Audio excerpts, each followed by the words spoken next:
권지태는 빅딜 소속이었기 때문에 김규영보다 높았던 종고보단 당연히 계급이 낮았는데요. 중학생이었을 때부터 굉장히 강했습니다. 15살에 강동무적 최원석과 싸운 적이 있었는데요. 천하의 종곤한테 빅딜 최고의 유망주라는 찬사를 받았고요. 헤드급으로 성장할 인재라는 평가도 달고 있었습니다. 권지태의 전투 스타일은 무술 위주로 체계화된 전투를 구사하는 성룡한과는 상극이었는데요.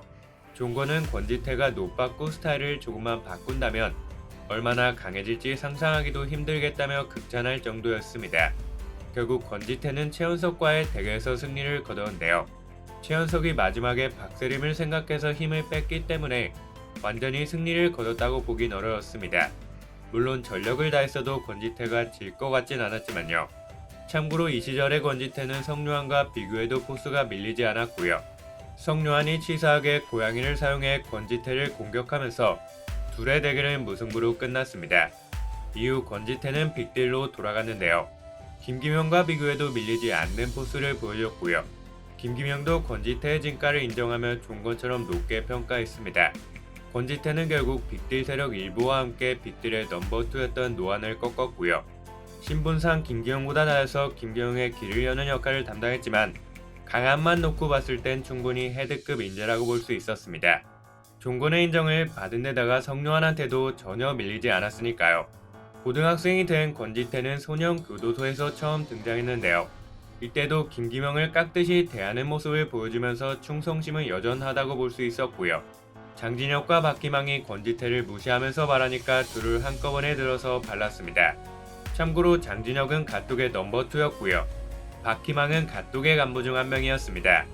그렇다면 권지태는 4대 크루의 간부 2명을 동시에 바른게 되는데요. 실제로 김기명도 권지태가 자기만큼 강하다고 인정하면서 싸움 실력만큼은 헤드급이라고 볼 수 있었습니다. 다만 권지태의 스타일은 너무 우직했기 때문에 김기명이 후계자로 생각하진 않았고요.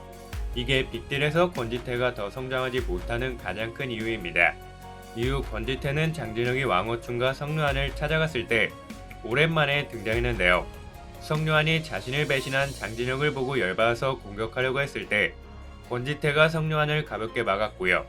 호스텔 A의 헤드였던 왕호춘도 권지태를 쉽지 않다는 식으로 말했습니다. 그래서 권지태의 실력은 여전히 건재하다고 볼 수 있었는데요. 이 대결은 왕호춘의 중재로 이루어지지 않았기 때문에 완전히 권지태가 왕호춘이나 성룡한보다 강하다고 볼 수는 없었고요. 비슷한 실력이라고 평가하는 게 적절할 것 같습니다. 권지태는 명실상부 빅딜의 실세라고 볼 수 있는데요. 김기명은 권지태의 우직한 스타일의 의문을 갖고 있는 데다가 최근에 스타일이 더 악랄하게 변한 모습을 보여주면서 권지태조차 김기명한테 버려지진 않을까 우려되고 있습니다. 물론 권지태 성격상 그래도 김기명을 따르겠지만 빅딜의 실세는 권지태에서 박쥐로 바뀔 수도 있을 것 같습니다. 감사합니다.